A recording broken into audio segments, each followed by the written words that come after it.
오늘 하나님 말씀은 고린도 후서 4장 8절에서 10절입니다. 고린도 후서 4장 8절에서 10절 말씀을 제가 받들어 읽어드리겠습니다. 우리가 사면에서 고난을 당하여도 괴로워하지 아니하며 당혹스러운 일을 당하여도 절망하지 아니하며 박해를 받아도 버림받지 아니하며 내에 던져져도 멸망하지 아니하며 항상 주 예수의 죽으심을 몸에 지니고 다님은 예수의 생명이 또한 우리 몸에 나타나게 하려 함이라. 잠깐 말씀을 위해서 기도드리겠습니다. 마지막 때에 아주 어려운 때가 올 것이라고 성경은 경고하고 있습니다. 지금 저희들이 살고 있는 이 현 시점이 마지막 때가 가까이 왔다라는 것을 누구나 알 수 있도록 다양한 징조들이 드러나고 있는 가운데 참으로 힘들고 어려운 그런 상황에 직면해 있습니다.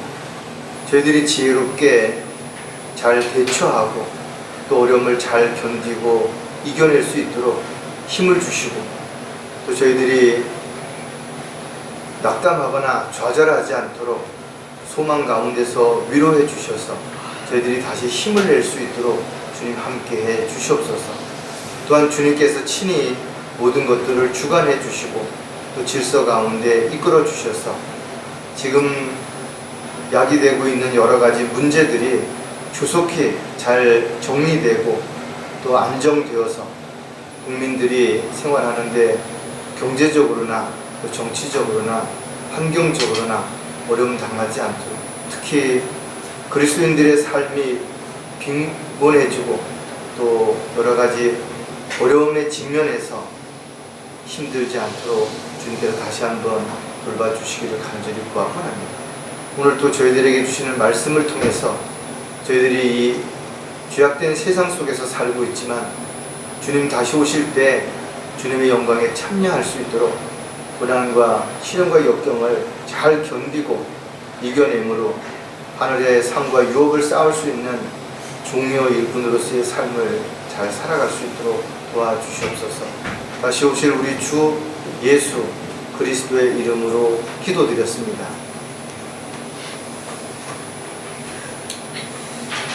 지난주 화요일 저녁에 여러분들도 뉴스를 통해서 아셨겠지만 갑작스럽게 시작된 계엄령 선포가 6시간 만에 다행히 해제가 되어서 그나마 큰 혼란은 없었지만 또 어제도 대통령을 탄핵하는 그런 투표가 실시되었는데 종족수 미달로 파기되었어요. 하지만 이게 끝난 것은 분명 아닐 것입니다. 정부와 정치인들 뿐만 아니라 국민들 모두가 어려운 상황에 처해 있는 것은 분명한 것이에요. 특히 대통령 리더십이 지금 비난을 받고 있고 또 국민들에게 뿐만 아니라 국가적으로도 또 다른 외국 사람들에게도 어떻게 보면 신뢰가 떨어지는 그런 상황이기 때문에 그로 인해서 수출을 한다든지 또 외국과의 여러 가지 사업을 하려고 하는 사람들은 엄청난 어려움이 닥칠 수도 있을 것이고 요즘 뉴스는 거의 이 얘기들이 전체를 차지한다고 해도 과언이 아닐 만큼 많은 사람들에게 혹시 이러다가 하는 우려와 염려를 만들어주고 있는 것도 사실입니다. 여러 가지 방법이 있겠죠. 또 빨리 수습이 돼야 되는 것도 사실이지만 실질적으로 특별한 대안을 내놓지 못하고 있는 상태에서 어떻게 보면 시간이 꽤나 지연될 수도 있고 그러는 가운데서 개별적으로는 엄청 피해를 보는 그런 사람들도 분명히 나올 것입니다. 마지막 때에는 여러 가지 어려운 때가 올 것이라고 성경은 경고하고 있습니다. 사람들이 살면서 누구나 시련과 어려움과 고난, 역경 이런 것들은 다 있기 마련이지만 그러나 그럼에도 불구하고 사람들은 또 이런저런 방법으로 지혜롭게 잘 대처하고 그렇게 살아가는 것도 사실입니다. 어떤 사람은 직업 때문에, 건강 때문에, 또 가족 때문에, 또 이웃 때문에 뭐 여러 가지 어려운 일들이 일어날 수 있죠. 따라서 많은 사람들이 더 이상 의지할 곳도, 기댈 곳도, 또 해결할 방법도 없을 때 절망합니다. 낙담하기도 하고요. 심지어는 모든 삶을 포기하는 그런 사람들도 있을 것입니다. 어쩌면 저와 여러분도 지금까지 살아오면서 크던 작던 간에 이러한 일들이 분명 있었을 것이에요. 하지만 지금까지 잘 견디고 이겨왔고, 또 앞으로 더 어렵고 힘든 일이 있다 하더라도 우리는 분명 이겨낼 수 있을 것입니다. 왜냐하면 주님이 우리와 함께 하시기 때문에 그런 것입니다. 이러한 확실한 믿음, 확실한 소망이 있는 한 절대로 우리는 낙담하거나 좌절하지 않을 수 있을 것입니다. 때로는 우리가 고난을 받을 때 그 고난 자체가 힘들긴 하지만 그 고난을 통해서 많은 것을 배우고 깨닫고 얻기도 하는 것이죠. 그리고 이 고난이 주님을 위해서 받는 것이라면 우리는 하늘에다가 유업을 쌓아 놓는 것이기 때문에 우리가 천년 동안 왕으로 통치할 때 이 세상에서 땅을 우리가 분배받게 될 수 있을 것입니다. 땀을 흘리고 난 후에 한 잔의 냉수처럼 우리가 고난 후에 얻게 되는 이런 기쁜 것들은 우리에게 정말 큰 힘이 될 뿐만 아니라 우리에게 확실한 약속 가운데서 소망을 기다릴 수 있는 근거가 될 수도 있을 것입니다. 오늘 설교 제목은 어려움 속에서도 절망하지 않는 이유입니다. 세상 사람들하고 다른 부분들이 있다면 똑같이 아니면 어쩌면 더 많이 힘들고 어려운 상황에 처한다 하더라도 쉽게 낙담하거나 좌절하거나 포기하지 않는 이유가 절망하지 않기 때문에 그렇다라는 거죠. 왜냐하면 우리는 전지전능하신 하나님을 믿고 있고 하나님 앞에 언제든 필요하면 기도할 수 있기 때문에 그렇다라는 거죠. 물론 우리가 세상 사람들보다 열심히 또 성실하게 살아도 때로는 손해를 보기도 하고 또 애쓰고 수고한 만큼 좋은 결과가 일어나지 않을 수도 있죠. 또 때로는 마냥 기다려야 되기도 하고 불필요한 오해로 인해서 비난을 받기도 하고 욕을 먹기도 하죠. 특히 우리가 복음을 전파하고 진리를 증거하려면 이런 일들이 얼마든지 우리에게 일어날 수 있다는 거예요. 하지만 우리는 사도 바울을 통해서 우리는 많은 것들을 한번 생각을 해봐야 되는 거죠. 우리가 아무리 힘들고 어려운 상황에 처했다 하더라도 바울처럼 힘들고 어려운 그런 과정들은 우리가 실질적으로 겪고 있는 것들이 많지 않다라는 거예요. 또 우리가 정말 복음을 전하고 주님의 일을 하면서 고난을 받는 것인가, 아니면 나의 어떤 유익을 위해서 또 나의 어떤 죄로 인해서 잘못으로 인해서 고난을 받는 것인가도 우리는 분명하게 잘 살펴볼 필요가 있을 것이죠. 사도 바울은 알면서도 고난을 자초했던 것처럼 저와 여러분도 이 시대에 고난 받는 것을 알면서도 우리가 진리를 위해서 하나님의 약속을 지키기 위해서 또 다른 성경들을 선포하기 위해서 고난을 받는 것이라면 우리는 지금 가장 잘하고 있는 것이고 이것이야말로 가장 가치 있고 의미 있는 그런 삶을 분명히 살아갈 수 있는 것이죠. 사도 바울은 고난과 시련을 이겨내면서 스스로 만족하는 법을 배웠다라고 말씀한 것처럼 우리 역시도 많은 고난과 시련과 역경들을 견뎌내면서 여러 가지 세상에서 우리가 해야 할 일들이 무엇이며 또 어떻게 처신하고 살아야 되는지를 배웠고 또 그렇게 살면서 주님을 기쁘시게 해드리는 도구로 일꾼으로 살아갈 수 있는 저와 여러분이 된다면 지금 겪고 있는 어려움, 좀 힘들고 어렵지만 우리가 잘 이겨낸다면 분명 이것이 더 우리에게 큰 도움이 된다는 것을 우리가 꼭 잊지 않는 저와 여러분이 됐으면 좋겠습니다. 자, 어려움 속에서 절망하지 않는 이유를 오늘도 세 가지를 살펴볼 텐데 그 중에 가장 첫 번째가 돌보심을 받기 때문이다. 만약에 우리가 힘들고 어려울 때 도와줄 수 있는 사람이 아무도 없다면, 의지할 수 있는 사람이 아무도 없다면 얼마나 낙담되겠어요. 그러나 정말 우리가 힘들 때, 어려울 때, 곤경에 처해 있을 때 감당할 수 없는 그런 상황에 처해 있을 때 우리를 도와주시는 분이 분명 계시다라는 거예요. 성경은 곳곳에서 어려울 때, 고난의 날에, 힘들 때 나를 부르라, 나를 찾으라, 나에게 구하라, 이렇게 말씀하고 계시는 거죠.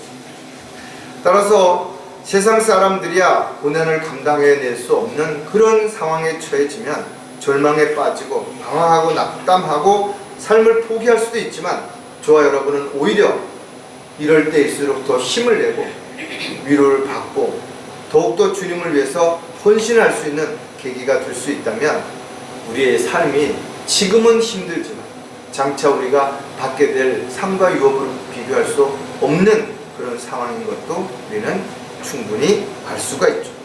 오늘 본문에서도 봤던 것처럼 정말 사도 바울은 복음을 전하면서 우리가 생각지도 못했던 많은 고난과 당혹스러운 일과 박해를 받고 내던져지고 이런 인간들이 겪을 수 있는 모든 어려움을 어떻게 보면 가장 많이 받은 사람 가운데 하나라는 것이. 그럼에도 불구하고 그는 그런 것들 가운데서도 절대로 주님의 일을 위해서, 또 자신이 맡겨진 일들을 위해서 포기하지 않고 끝까지 밀고 나갔던 것은 하나님께서 위로해 주셨기 때문, 힘을 주셨기 때문이라고 그가 고백하고 있는 것이죠. 시편 기자도 우리가 고난의 날에서 우리를 구하소서, 인간의 도움은 헛됨이다 그랬어요. 우리가 힘들 때 누군가가 도와주면 분명 힘이 되죠. 위로가 됩니다. 그러나 이와 같은 것들은 일시적인 거라는 것이, 정말 우리가 힘들고 어려울 때 우리에게 능력 주시는 주님을 통해서 우리가 힘을 얻지 못한다면, 또 도움을 받지 못한다면 우리는 오랜 시간 버티고 견뎌낼 수 있는 힘이 없게 되는 거죠. 사무엘은 하나님은 나의 힘이요 능력이시니 그가 나의 길을 온전케 하시는도다 그랬어요. 저와 여러분도 동일하게 고백할 수 있어야 됩니다. 우리의 힘은 주님으로부터 나오는 것이. 왜? 주님이 힘의 원천이시기 때문에 그렇다 이거죠. 우리의 생명은 주께 있는 것이, 생명의 근원이신 그분이 생사화복을 주관하고 계시기 때문에 그렇다는 거예요. 따라서 저와 여러분이 어떤 상황에서도 주님의 돌보심이 있다면 우리는 낙담하거나 좌절하거나 절망하지 않고 살아갈 수 있게 될 것입니다. 자, 돌보심을 받는 그리스도인들에게 드러나는 특징들을 또 우리가 몇 가지를 생각을 해보면 믿음으로 행할 수 있다는 거죠. 주님께서 돌봐주시지 않는다면 인간적인 열정, 인간적인 노력, 인간적인 어떤 경험, 이런 것들은 지속하기가 어렵죠. 일시적으로 한두 번은 할 수가 있겠지만 그것이 쉽지 않다는 것. 또 믿음이라고 하는 것은 우리가 살아가는 데 있어서 가장 기본이 되는 것이지만 또 가장 의미 있고 가치 있는 것이 될 수 있어요. 왜냐하면 우리가 구원을 받는 것도 믿음으로 구원받은 것이고, 의롭게 되는 것도 믿음으로 받았으며, 하나님의 자녀가 되는 것도 믿음으로 그렇게 된 것입니다. 또 우리가 하나님의 일을 하는 것도 믿음으로 하는 것입니다. 따라서 그리스도인들은 하나님의 말씀에 기록된 내용들을 문자 그대로 믿고 그것을 믿고 실행하는 사람들이 되는 것입니다. 왜? 하나님의 말씀은 살아있고 능력이 있기 때문에 그렇습니다. 따라 저와 여러분은 믿음을 통해서 고난을 이겨내고, 또 믿음을 통해서 어려움을 극복하고, 믿음을 통해서 우리는 소망 가운데 살아갈 때 우리는 점점 더 견고해질 수 있다는 것. 히브리서 11장 6절에 그러나 믿음이 없이는 하나님을 기쁘시게 할 수 없나니 그랬습니다. 많은 사람들이 뭔가 열정을 가지고 하지만 하나님의 말씀에 따라 된 것이 아닌 것이, 또 교리에 따라서 주어진 것이 아니라면 하나님을 기쁘시게 하는 것이 아니라 사람을 기쁘게 하거나 자신을 기쁘게 하는 결과를 가져올 수 있죠. 따라서 저와 여러분은 하나님을 믿고 하나님이 존재하시는 것을 확신 가운데 믿고 살아간다면 오직 언제 어느 때든 주님만을 바라보고 주님이 인도하시는 대로, 주님이 돌보시는 대로 우리가 순종하며 헌신된 삶을 그렇게 살아가야 되는 거죠. 단지 우리가 지식적으로 뭔가를 알고 있고 믿고 있다고 생각하는 것이야말로 착각이 될 수 있다는 거죠. 우리가 믿었으면 그것을 믿고 실질적으로 실행에 옮길 수 있는 확신이 있어야 되는 거죠. 따라서 히브리 기자는 믿음은 바라는 것들에 대한 실상이요 보이지 않는 것들에 대한 증거라고 정의를 내리고 있는 것입니다. 따라서 저와 여러분이 하나님의 돌보심과 능력 가운데 지금 도구로 쓰임받고 있다면 능치 못할 일이 없는 것이죠. 그래서 어떤 일이든 믿음으로 행한다면 반드시 그 모든 것들은 하나님께서 이루어 주시는 것을 믿기 때문에 우리는 절망하지 않을 수 있게 됩니다. 자, 돌보심을 받는 그리스도인들은 도움을 요청할 수 있다라는 거죠. 우리가 어떤 상황에 처해 있을 때는 어디 가서 또 누구에게 어떻게 도움을 청할 수 없는 처지, 입장에 놓일 수도 있다라는 거죠. 이것은 아무리 노력한다고 해도 해결이 안 되는 것이, 수단과 방법을 다 사용한다 하더라도 불가능한 것들이 있다라는 거죠. 이럴 때 세상 사람들은 근심하고 걱정하면서 아무것도 할 수가 없을 것입니다. 인간의 지혜나 능력으로 불가능한 그런 상황에 처해 있을 때도 그리스도인들에게는 주님께 구할 수 있는 것이, 왜? 우리가 주의 목전에서 옳게 행한다면, 또 우리의 육신의 정욕을 위해서 구하는 것이 아니라 주님이 원하시고 기뻐하시는 일들을 위해서 구하는 것이라면, 또 우리가 구한 것을 의심하지 않는다면 반드시 주님께서는 응답해 주시고 우리가 원하는 것들을 주시겠다고 약속하고 계시기 때문에 그렇다라는 거죠. 요한복음 14장 13절에도 또 너희가 내 이름으로 무엇이든지 구하면 내가 그것을 행하리니 이는 아버지로 아들 안에서 영광을 받으시게 하려는 것이죠. 저와 여러분이 기도할 때 예수 그리스도의 이름으로 기도하는 것이죠. 왜냐하면 예수님의 이름으로 구했을 때 하나님께서 우리의 기도를 들어주시고 응답해 주셨다라고 말씀하시고 계시기 때문에 그렇습니다. 따라서 저와 여러분이 기도하는 것이야말로 하나님 아버지께 성령님의 능력 가운데서 예수님의 이름으로 구하는 것이 진정한 기도인 것이고, 기도는 우리가 주님이 원하시고 기뻐하시는 일을 위해서 꼭 필요하지만 인간적인 방법으로 해결이 안 될 때 주님 앞에 구하는 것이 분명한 기도라는 것을 우리가 알고 있다면 기도하기를 주저하지 말아야 되겠죠. 어떠한 어려운 상황, 어떠한 처지, 어떠한 상황 속에서도 우리는 기도할 수 있다라는 거죠. 이처럼 우리가 기도할 수 있는 것이야말로 하나님께서 그리스도인들에게 준 특권 가운데 가장 큰 특권이고 가장 큰 위로가 될 수 있는 것이죠. 저 여러분이 주님의 돌보심 가운데 있다면 지금 어떤 어려움에 처했든 또 앞으로 어떤 상황에 직면하게 된다 하더라도 낙담하거나 좌절하지 말고 주님께 무릎을 꿇을 수 있다면 우리는 절대로 주저앉지 않게 될 것이고 또 포기하지 않는 삶을 살아가게 될 것입니다. 자, 돌보심을 받는 그리스도인들의 또 다른 특징은 사랑을 나눌 수 있다라는 거죠. 하나님은 곧 사랑이시라고 그랬어요. 우리가 하나님을 사랑하기 전에 하나님은 우리를 사랑하셨다고 분명히 말씀하고 계시고, 또 요한일서에서는 사랑 안에는 두려움이 없나니 온전한 사랑은 두려움을 쫓아내느니라. 우리가 주님을 사랑하고 주님이 우리를 사랑하는 것을 확신 가운데 믿고 있다면 우리는 어떤 상황 속에서도 두려워할 이유가 없다라는 거예요. 왜냐하면 우리가 죄인이었을 때 하나님께서는 우리를 사랑하셔서 우리를 위해서 자신의 생명을 아낌없이 내어주심으로 인해서 그 사랑을 이미 보여주셨고, 또 인간의 모습으로 이 땅에 오셔서 십자가에서 자신의 생명을 내어주심으로 인해서 분명 그 사랑을 실천하셔서 우리에게 구원의 길을 열어주셨기 때문에 그렇다라는 거죠. 요한일서 2장 5절에 보면 누구든지 그의 말씀을 지키는 자는 하나님의 사랑이 참으로 그 사람 안에서 온전해지니 이로써 우리가 그분 안에 있음을 아느니라 그랬어요. 많은 사람들이 하나님의 말씀을 알고 있다라고 이야기하지만 그 하나님의 말씀을 믿고 실행에 옮기지 않는 거예요. 확신 가운데 살지 않습니다.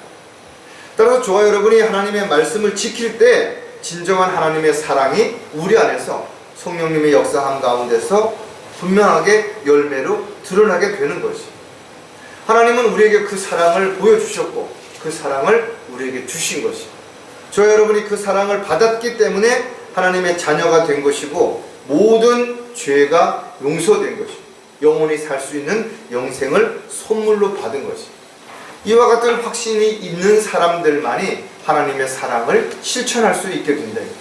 저와 여러분이 하나님의 사랑을 실천하기 위해서 복음을 전파하고 진리를 증거하기 위해서 사람들에게 비난을 받고 욕을 먹는 것을 두려워할 필요가 없다 이거죠. 왜? 하나님의 사랑이 그런 두려움을 쫓아내주기 때문에 오히려 그런 가운데서 또 기쁨과 감사와 또 하나님의 은혜 가운데서 행복함을 느낄 수 있게 된 것이죠. 사랑하는 자들아 우리가 서로 사랑하자. 이는 사랑이 하나님께 속한 것이기 때문이라 그랬어요. 또 주님이 오실 때가 가까이 올수록 더욱 서로 뜨겁게 사랑하라 그랬죠. 왜? 사랑만이 우리가 어렵고 힘들 때 큰 위로와 힘이 되기 때문에 그렇다라는 거죠. 이렇게 하나님은 우리에게 많은 것들을 값없이 주셨을 뿐만 아니라 지금도 주고 계시고 또 우리가 어떤 상황에 처한다 하더라도 우리를 돌봐주실 수 있다는 확신을 가지고 있는 그리스도인들은 어떠한 상황 속에서도 절대로 절망하지 않을 수 있다는 거예요. 자, 두 번째 어려움 속에서 절망하지 않는 이유가 무엇인가 하면 확신이 있기 때문이라는 거죠. 많은 사람들이 뭔가를 기대하고 있고 뭔가를 또 바라고 있고 뭔가를 하고 있지만 확신 가운데 행하는 사람들은 많지 않다라는 거죠. 여러분 가운데 나는 구원받지 않았다 이렇게 생각하시는 분이 있으세요? 아무도 없잖아요. 만약에 여러분 가운데 정말 나는 구원받았는지 구원받지 않았는지를 모르고 있다든지 의심하고 있다든지 이건 참으로 안타까운 일이다 이거죠. 왜냐하면 우리가 예수 그리스도를 마음에 믿고 입으로 신하는 그 순간에 이미 하나님께서는 우리에게 너는 지금부터 내 자녀라고 하늘나라에다 분명하게 생명책에 이름을 기록해 놓으셨고 성령을 통해서 인침을 통해서 분명한 표를 주셨다라는 거예요. 다만 우리 이마에 손에 어떤 표가 안 보인다 하더라도 분명 하나님께서는 인쳐서 그 표를 확신 가운데 주셨다라는 거죠. 따라서 저와 여러분은 이 세상에 어떤 사람들, 돈이 많고 명예, 권력, 인기 이런 걸 다 가진 사람들보다도 분명 행복한 사람이고 더 복받은 사람이 분명한 거죠. 왜? 우리는 더 이상 죽음을 두려워하지 않는 거죠. 이 세상에 있는 것들에 마음을 두고 아쉬워하거나 불안해하거나 두려워하거나 그럴 이유가 없다라는 거예요. 따라서 저와 여러분이 어떠한 행위가 아니라 오직 예수 그리스도를 믿음으로 인해서 구원받고 하나님의 자녀가 되어서 소망 가운데 살아가고 있다면 이와 같은 사실을 절대로 잊어서는 안 되는 것이죠. 이런 사실을 한순간 잊는 순간 마귀는 그 틈새를 비집고 들어와서 우리로 하여금 세상을 바라보게 하고 두려움 가운데 이렇게 살게 만든다는 거예요. 우리는 영적인 분별력을 가지고 모든 것들을 잘 분별해야 되는 것이에요. 인간적인 세상적인 지식을 가지고 사람을 판단하고 평가하는 것이 아니라 하나님의 말씀을 통해서 잘 분별하고 옳고 그른 것들을 우리가 정확하게 잘 권면하고 또 이끌어 가야 될 아주 중요한 그런 도구로서의 역할이 우리에게 주어졌기 때문이라는 거죠. 특히 저와 여러분에게는 성령을 통해서 또 말씀을 통해서 확신을 주고 있을 뿐만 아니라 우리 스스로가 내 안에 계시는 성령님을 통해서 확신 가운데 그렇게 살아갈 때 우리는 어떤 경우에도 흔들리거나 절망하지 않을 수 있다는 것. 이런 것들이 저와 여러분에게 이 어렵고 힘든 세상 속에서도 낙담하거나 좌절하지 않고 살아갈 수 있는 가장 큰 힘의 원동력이 될 수 있다는 것. 따라서 우리의 믿음이 흔들리지 않도록 하나님의 약속에 대한 어떤 믿음이 흔들리지 않도록 확신 가운데 살아가는 저와 여러분이 반드시 되어야 될 것입니다. 자, 확신이 있는 그리스도인들에게 나타나는 또 특징을 몇 가지 생각해 보면 죽음을 두려워하지 않는다는 거죠. 세상 사람들은 죽음은 그만이지, 죽음 누군 안 죽나? 이런 큰 소리 치다가도 막상 큰 병에 걸리거나 어떤 어려운 상황에 처하게 되면 사람들을 붙잡고 의지하고 매달리고 이러는 일들을 우리가 많이 보는 것입니다. 하지만 예수 그리스도를 믿는 사람들은 죽어도 다시 살 것이고 살아있는 동안에 주님께서 오신다면 죽지 않고 변화돼서 영원히 주님과 함께할 것이라는 것을 우리에게 분명히 가르쳐 주었다. 또 말씀을 통해서 확실하게 기록해 놓으신 것이에요. 그렇다면 어떤 모습으로 우리가 변하게 될 것인가? 이런 부분들도 우리에겐 큰 위로와 희망이 되는 것이죠. 주님께서 부활하셨을 때 제자들과 함께 했던 여인들조차도 예수님을 알아보지 못했던 것은 그만큼 우리가 생각했던 것보다 훨씬 놀라운 모습으로 변화되셨기 때문에 그렇게 되신 것이. 그녀가 이 말을 한 후에 뒤를 돌아다보니 예수께서 서 계신 것을 보아도 그분이 예수인지를 알지 못하더라. 왜냐하면 뭔가 우리가 생각했던 것하고는 다르다. 시 공간을 초월할 수 있는 그런 몸으로 변화된 것이에요. 그래서 함께했던 그 막달라 마리아 역시도 마찬가지지만 부활하신 예수님을 알아보지 못했던 것이에요. 그런데 그 모습이 어떤 모습인지 우리는 상상할 수 있다 이거죠. 그리고 성경은 우리에게 이와 같은 약속을 해주신 것이에요. 빌립보서 3장 21절에 그가 만물을 자신에게 복종시키시는 그 능력의 역사를 인하여 우리의 천한 몸을 그분의 영광스러운 몸같이 변모시키려. 아니 우리의 몸 변화시키는 것이 뭐 대단한 거냐 이거죠. 왜? 천한 만물을 말씀으로 창조하신 그분께서 그 능력으로 변화시키는 것이라면 아무것도 아닌 것이에요. 죽은 자를 살리는 것 이런 것 정도는 아무것도 아닌 것이에요.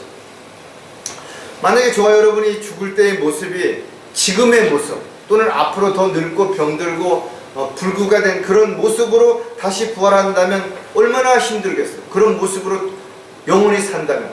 하지만 우리의 모습은 주님과 같이 놀라운 모습으로 변화되는 거죠. 더 이상 죽음과 사고와 질병과 고통이 우리를 범접할 수 없는 그런 몸으로 변화돼서 더 이상 죽지 않는 몸, 썩지 않는 몸으로 주님과 함께 시공간을 초월하는 그런 몸으로 천년 동안 왕으로 통치할 뿐만 아니라 영원히 주님과 함께 살게 될 것이에요.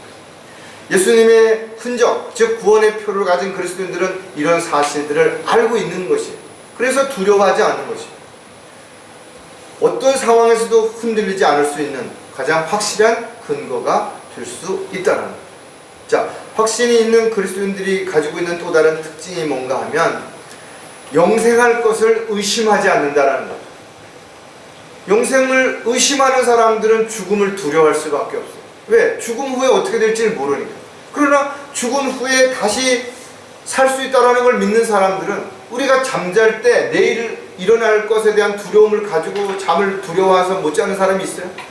내일 아침에 당연히 눈 뜨면 일어날 것을 믿으니까 그냥 편하게 눈을 감고 자는 것처럼 우리가 죽는다 하더라도 다시 우리가 부활해서 영광스러운 몸과 같은 모습으로 변화돼서 살 것을 믿는다면 죽음을 두려워할 이유가 전혀 없다라는 거예요. 나사로는 죽었다가 나흘 만에 다시 살아났어요. 어떻게 보면 본인은 물론 그 가족들이 봤을 때 얼마나 놀라운 기적이고 얼마나 기쁜 일이었겠냐라는 거예요. 하지만 나사로는 얼마가 지났는지 모르지만 또 죽은 것이. 하지만 영원한 생명을 가진 저와 여러분은 죽었다 해도 다시 살아나는 것입니다. 왜? 영원히 살 수 있는 영생을 하나님께서 주셨기 때문에 그런 것입니다. 그를 믿는 사람은 누구든지 멸망치 않고 영생을 얻게 하려 하심이라 그랬어요. 그분을 믿으면, 예수님을 믿으면 영원한 생명을 얻을 수 있다라는 거예요. 그래서 요한복음 3장 36절에 보면 아들을 믿는 자는 영생을 가졌고 그 아들을 믿지 않는 자는 생명을 보지 못하고 오히려 하나님의 진노가 그 사람 위에 머물러 있느니라. 저와 여러분이 예수 그리스도를 믿는 순간 우리는 영생을 이미 얻었게 되는 것입니다. 얻을 것이라가 아니라 얻었다라는 거죠. 그리고 영생을 이미 얻었기 때문에 더 이상 두려워하거나 불안해할 이유가 전혀 없다라는 거예요. 왜? 우리가 다시 부활할 것이기 때문에 그렇습니다. 하지만 성경에는 부활에 대한 여러 가지 이야기들을 기록하고 있는 것입니다. 왜? 부활하는 것이 동일하지 않기 때문에 오히려 더 좋은 부활을 위해서 고난을 더 자초한다라고 이야기하고 있는 것입니다. 따라서 저와 여러분이 영원히 살 수 있고 또 우리 애가 주님과 같은 몸으로 변화돼서 영광스러운 주님과 함께 왕으로 통치하는 그런 것들을 생각한다면, 그런 것을 의심하지 않는다면, 그런 확신이 있다면 우리가 어떤 상황에 처한다 하더라도 죽음을 두려워하거나 절망하거나 낙담할 이유가 전혀 없게 된다는 거죠. 내가 하나님의 아들의 이름을 믿는 너희에게 이런 것들을 쓰면 너희에게 영생이 있음을 알게 하려 함이며 또한 너희가 하나님의 아들의 이름을 믿도록 하려 함이라. 많은 사람들이 영적으로 어리다면 혹시라도 해서 뭔가 의심이 될 수 있는 부분들을 알고 있기 때문에 이런 부분들을 통해서 확신을 주기 위해서 그렇게 했다라고 성경은 기록하고 있는 것입니다. 자, 확신이 있는 그리스도인들에게 나타나는 또 다른 특징은 세상 일에 얽매이지 않는다는 것. 지금 세상이 얼마나 어렵고 뒤숭숭하고 혼란스럽습니다. 그러나 저와 여러분이 기도하지만 그러나 세상 일에 얽매여서 그렇게 불안해하고 두려워하고 이렇게 하지 않는다라는 거예요. 세상은 언젠가는 다 불타 없어질 것이고 우리가 그리스도인들이 살만한 곳이 못되다라는 것을 알기 때문에 우리는 나그네요 순례자처럼 이 세상에서 하늘의 소망을 두고 살아가는 것이에요. 하지만 우리가 이 세상에 살게 되는 가장 큰 중요한 목적은 우리가 세상에서 출세하고 성공하고 잘 먹고 잘 살기 위해서가 아니라 주님이 맡겨주신 일들을 잘 하다가 주님을 만났을 때 상부와 유업으로 보상을 받기 위해서 우리는 알면서도 고난을 자초하고 어렵지만 힘들지만 참고 견디고 이겨내는 것이, 이것이 열매로 드러나야 되는 것이. 성경은 나무를 보면 그 열매를 알 수 있는 것처럼 그리스도인들의 삶을 보면 그 사람이 어떤 그리스도인인지 알 수 있게 된다는 거예요. 그에게서 육신의 열매가 맺어진다면 그 사람은 육신적인 그리스도인이 되는 것입니다. 아무리 세상에 출세하고 성공하고 사업을 하고 인기를 누린다 하더라도 육신적인 그리스도인인 것이에요. 세상에서 얻은 그 어떤 것도 모두 다 사라지게 되는 것입니다. 그래서 성경은 우리에게 하나의 미랄이 되라는 것이에요. 세상적인 어떤 것에 사람들에게 본보기가 되고 사람들이 추구하는 어떤 부분에서 뭔가 이렇게 드러내놓고 이야기할 만한 그런 사람이 아니라 하나님의 일을 하는 데 있어서 썩어서 자기의 몸이 썩어서 한 열매를 맺음으로 인해서 많은 수확을 거둘 수 있는 그런 열매가 되라는 거예요. 요한복음 12장 24절에 진실로 진실로 내가 너에게 말하노니 하나님의 미랄이 땅에 떨어져 죽지 아니하면 하늘 그대로 남아있지만 죽으면 많은 열매를 맺는. 사도 바울이 왜 우리에게 매일 죽노라고 이 말씀을 하신 거예요. 왜 육신은 죽고 영 안에서 다시 새롭게 되어야 된다라고 말하는가 하면 우리가 육신을 가지고 내가 살아있는 한 육신의 열매만 맺어지는 거예요. 그러나 내가 죽고 나를 통해서 그리스도가 드러나고 그리스도의 향기가 나타날 때 비로소 많은 사람들에게 하나님의 사랑이 선포될 수 있기 때문에 그렇죠. 안개와 같이 이 세상은 순식간에 사라지게 될 것이다. 뭘 하면 어디에서 어떻게 살았든 중요한 것은 모든 사람에게는 마지막이 오게 될 것이고 그 마지막은 누구도 알 수 없다라는 것이죠. 자신이 이 세상에서 이뤄놓은 그 어떤 것도 가지고 갈 수 없는 것이에요. 디모데전서 6장 7절에 보면 우리가 세상에 아무것도 가지고 온 것이 없으며 아무것도 가지고 갈 수 없는 것이 분명하다. 그래서 사도 바울은 우리에게 먹을 것과 입을 것이 있으면 이것들로 만족하라고. 우리가 육신적으로 살아가는데 먹을 것과 입을 것이 있으면 만족하고 그 다음에 나머지 우리에게 주어진 것이 무엇이든 간에 그것이 주님을 기쁘시게 해드리는데 도구로 일꾼으로 쓰임받게 된다면 그것이 그리스도인으로서는 가장 현명하게 가장 가치 있게 잘 사는 것이.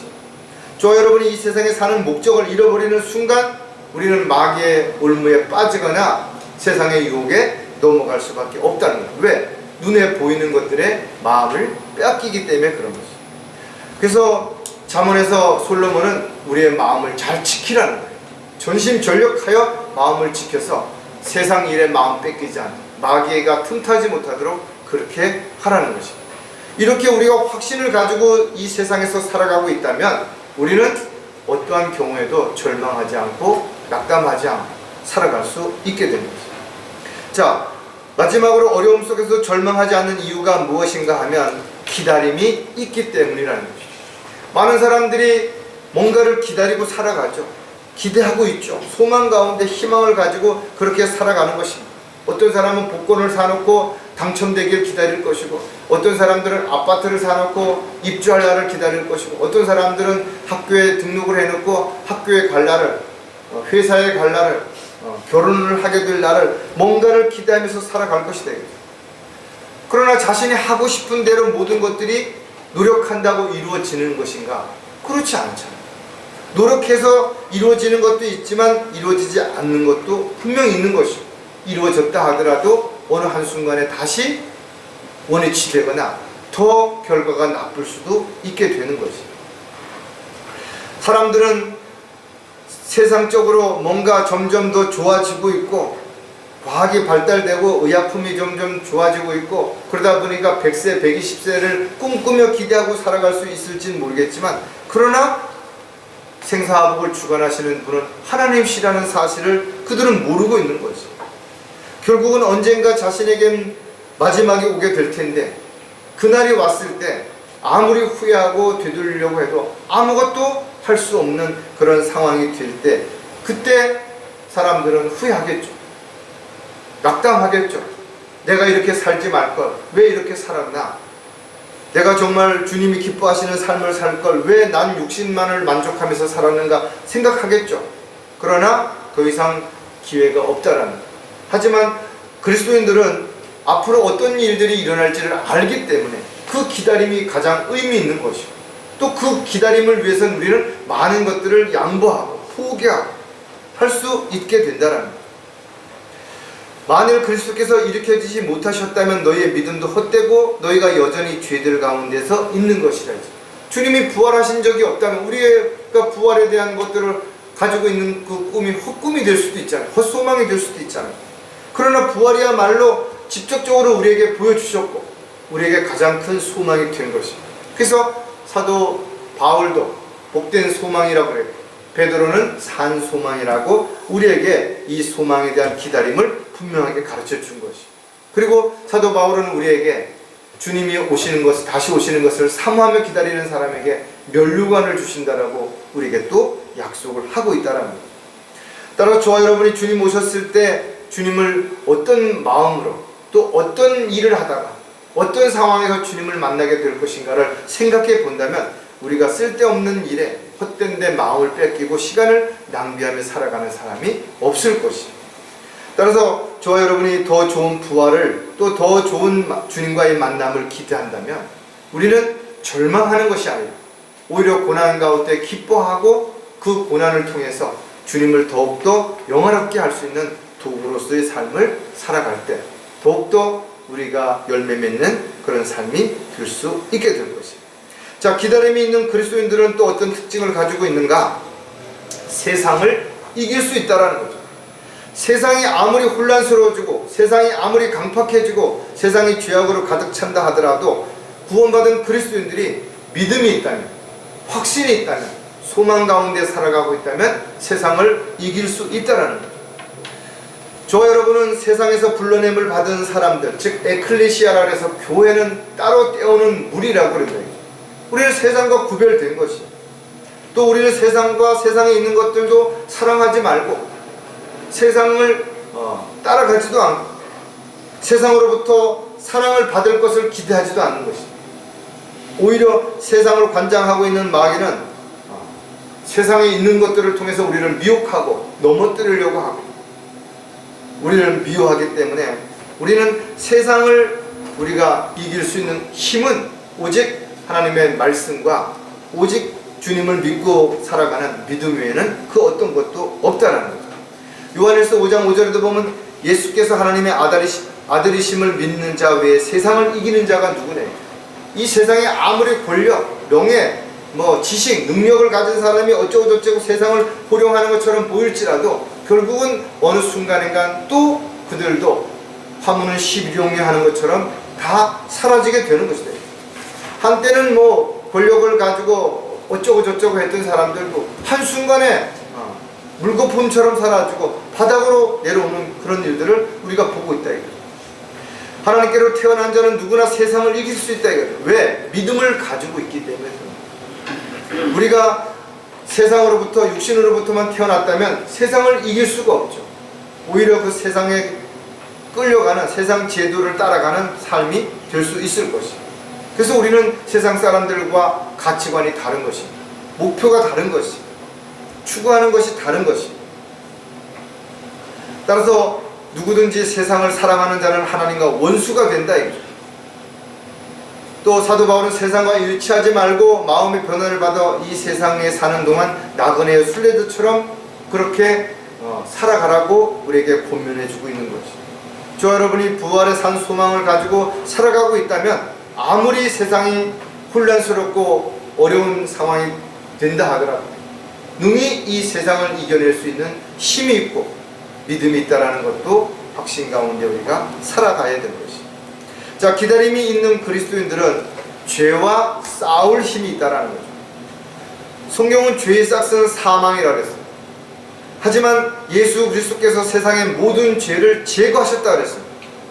세상 죄를 제거하는 하나님의 어린 양이라 그랬죠. 따라서 죄를 용서받을 수 있는 유일한 근거는 바로 예수 그리스도를 믿고 그 보혈의 능력 가운데서 깨끗하게 씻음을 받아야만 되는 것이죠. 그의 아들 예수 그리스도의 피가 우리의 모든 죄들을 깨끗하게 하시느니라 했습니다. 저와 여러분이 깨끗하게 된 것은 바로 예수 그리스도의 보혈, 즉 주님께서 우리의 죄값을 대신해서 죽으심으로 인해서 우리의 죄가 다 깨끗하게 된 것입니다. 요한복음 8장 34절에 예수께서 그들에게 대답하시기를 진실로 진실로 내가 너에게 말하노니 죄를 짓는 자는 누구나 죄의 종이니라 그랬습니다. 따라서 그리스도인들이 죄를 짓게 되면 다시 죄의 종이 돼서 끌려가는 것이. 그래서 성경은 죄와 피 흘리기까지 싸워야 된다고 그랬습니다. 그리고 더 이상 죄의 종이 돼서 끌려가지 말고 죄로부터 자유하라는 것이죠. 하지만 저와 여러분이 육신을 입고 있는 한 끊임없는 죄로부터 자유할 수 있는 그런 사람들이 많지 않습니다. 그래서 우리는 끊임없이 죄를 짓게 되면 자백하고 또 죄를 짓지 않으려고 피 흘리기까지 싸우는 그런 일들이 반복적으로 이루어질 때 우리가 구별되고 성별된 삶을 살아갈 수 있게 되는 거죠. 저는 저와 여러분이 죄를 짓고도 자백하지 않으면 하나님과의 관계가 단절돼 버립니다. 그리고 하나님으로부터 받을 축복을 받지 못하게 되는 것이죠. 그리고 죄가 우리의 영적인 눈을 흐려지게 만들어서 더 이상 아무것도 볼 수도 없고 또 앞으로 나아가지도 못하도록 그렇게 발목을 붙잡게 된다는 사실을 기억한다면 어떤 작은 죄를 하더라도 즉시 자백하고 다시 똑같은 죄를 반복해 짓지 않도록 우리가 늘 주님의 능력 가운데서 성령의 인도하신 가운데서 살아갈 수 있어야 됩니다. 자, 기다림이 있는 그리스도인들은 마귀를 대적할 수 있다 이거죠. 마귀야 물러가라 하고 소리를 지른다고 해서 마귀가 물러가는 거 아니에요. 아무나 마귀를 뭐 마귀를 붙잡고 뭐 마귀를 올가매고 뭐 마귀를 어떻게 하고 이른다고 해서 마귀를 제압할 수 있는 힘이 있는 게 아니라는 거죠. 오직 우리가 마귀를 제압할 수 있는 것은 하나님의 말씀과 기도와 하나님의 능력 가운데서 주님의 이름으로 그것을 행할 때만 가능하다는 거죠. 예수님께서는 죽음의 세력을 가진 마귀를 이기셨다라고 성경에 기록하고 있습니다. 자녀들이 피와 살에 참여하는 자인 것 같이 그 역시 같은 모양으로 동일한 것에 참여하신 것은 자신의 죽음을 통하여 죽음의 세력을 가진 자 곧 마귀를 멸망시키시며 세상 통치자가 심판받을 것에 대한 부분을 우리에게 약속하셨다는 거죠. 따라서 저와 여러분은 마귀를 대적할 수 있는 힘이 이제 주님으로부터 온다라는 것을 알게 되었고 그렇게 하기 위해서 성경은 우리에게 이렇게 하라고 가르쳐 주는 것이에요. 야고보서 4장 7절에 그러므로 하나님께 복종하라 마귀를 대적하라 그리하면 그가 너희로부터 도망하리라 했어요. 우리가 마귀를 대적하기 전에 먼저 하나님께 가까이 다가가야죠. 주님과 하나가 되어야 되는 것이에요. 그리고 손을 깨끗이 하고 두 생각을 품지 말고 마음을 정결케 했을 때 우리가 마귀를 대적할 수 있는 힘을 성령님을 통해서 말씀을 통해서 얻을 수 있게 되고 기도를 통해서 얻게 되는 것입니다. 마지막 때가 가까울수록 이 세상의 신인 마귀는 자기 때가 얼마 남지 않았다는 것을 알기 때문에 수단과 방법을 가리지 않고 아주 교묘하게 사람들을 넘어뜨리려고 하게 될 것이다. 그래서 많은 사람들이 구원받은 이후에도 영적으로 성장하지 못한다면 또 영적인 병에 걸리게 된다면 마귀의 이런 미혹을 이겨내지 못하고 결국은 배교하는 그런 일들이 그래서 믿음에서 파선하는 그런 일들이 진리를 저버리고 마귀의 교리를 따르는 자들이 나오게 될 것을 성경은 분명히 성령을 통해서 경고하고 있는 것입니다. 하지만 저와 여러분이 주님을 떠나지 않는 한, 스스로가 주님의 그 은혜와 사랑을 포기하지 않는 한, 마귀는 우리를 하나님의 허락 없이 우리를 해칠 수도 없고 하나님의 사랑에서 우리를 떼어놓을 수도 없게 된다는 거죠. 따라서 이와 같은 확신을 갖고 믿음 안에서 살아가는 사람들은 마귀를 대적할 수 있고 죄와 싸워 이길 수 있는 힘을 가지고 있기 때문에 어떠한 상황에서도 절망하지 않고 승리할 수 있는 그런 삶을 살다가 주님을 만났을 때 참으로 잘했다고 칭찬 들을 수 있는 그런 결과를 가져오게 되는 거죠. 지금 여러 가지 어렵고 힘든 상황에 있지만 여러분들이 너무 미리 걱정하고 불안하고 두려워할 이유가 전혀 없다라는 거예요. 또 좀 힘들고 어려워진다고 해서 낙담하거나 절망할 필요가 없이 오직 주님만을 바라보고 주님만을 믿고 확신 가운데 주님의 돌보심을 받고 있다는 것을 알고 있다면 지금 힘들지만 반드시 주님께서 해결해 주시고 더욱더 승리할 수 있는 확신 가운데 살아갈 수 있게 해주신다는 걸 믿고 여러분 승리하시고 또 주님께 영광을 돌려드리는 열매 맺는 삶이 지속되시기를 주님의 이름으로 부탁을 드리겠습니다. 기도하겠습니다. 하나님 아버지, 참으로 감사를 드립니다. 저희들이 생각하지도 못했던 또 상상하지도 못했던 그런 일들이 우리에게 일어났을 때 저희들이 어떻게 해야 될지 낙담하고 좌절할 수가 있습니다. 하지만 오늘 말씀을 통해서 다시 한번 주님이 우리를 돌봐주시고 또 언제든 우리를 이끌어주시고 보호해주신다는 확신 가운데 흔들리지 아니하고 주님의 약속 가운데서 소망을 가지고 살아가는 저희들이 힘을 내고 위로를 받고 또 다시 주님을 위해서 헌신하고 또 도구로 일꾼으로 살아갈 수 있도록 주님 도와주시옵소서. 오늘 말씀이 저희들에게 한 주간 영의 양식이 되고 또 위로와 힘이 되도록 주님 함께해 주시옵소서. 다시 오실 우리 주 예수 그리스도의 이름으로 기도드렸습니다.